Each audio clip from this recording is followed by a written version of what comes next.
Mr. Peterson, my name is Marnie, and my question is, in my attempting to be a faithful Catholic, what is my moral obligation in trying to influence my siblings to come back to the church?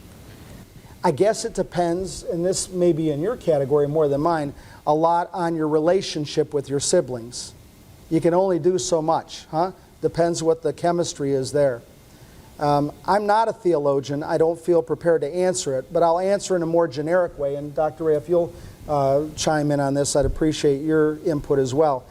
I think all of us, through our baptism, has a moral obligation to evangelize, to spread the good news. We're baptized priest, prophet, and king, and we will be held accountable on how many people did you invite back? How many people did you give your testimony to tell your good news? So not just your brothers and sisters, but people you run into in the grocery store line or sitting next to you on the airplane.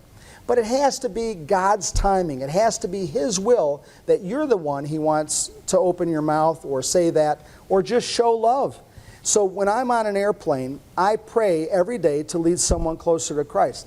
I have to discern when somebody says, well, what do you do? What do you do? And if I say I run a ministry called Catholics Come Home, and if they say to me, oh, I guess I'm one of your customers, haha, I'm going to walk through that door because they opened it.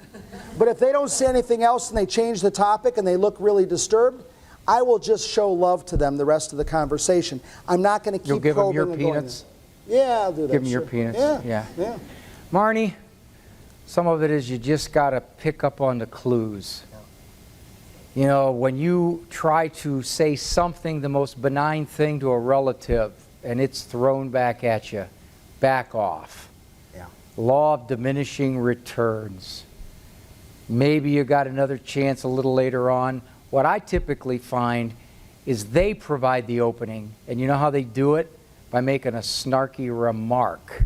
Yeah, so Marnie, what about that situation with those priests, huh? Okay. Now they opened up a door, not one that they thought they were going to open. Well, that actually leads into another point. You can use this as a bridge. I know how you feel about that priest situation. I felt the same way when I saw it on the news. But upon further reflection or investigation, you know what I found out? We're all sinners in need of a Savior. And guess what? You can't throw out all priests or all clergy or all Catholics, just like you wouldn't throw out all people of color or all women or all men. It would be wrong. So then when I looked into it a little further, I said, hey, we need to pray for those priests who are not doing the right thing, and we need to pray for the priests who are doing the right thing. Because, hey, let's face it, we're all sinners in need of a Savior, and the best thing we can do for people who aren't doing the right thing is to pray for them, huh?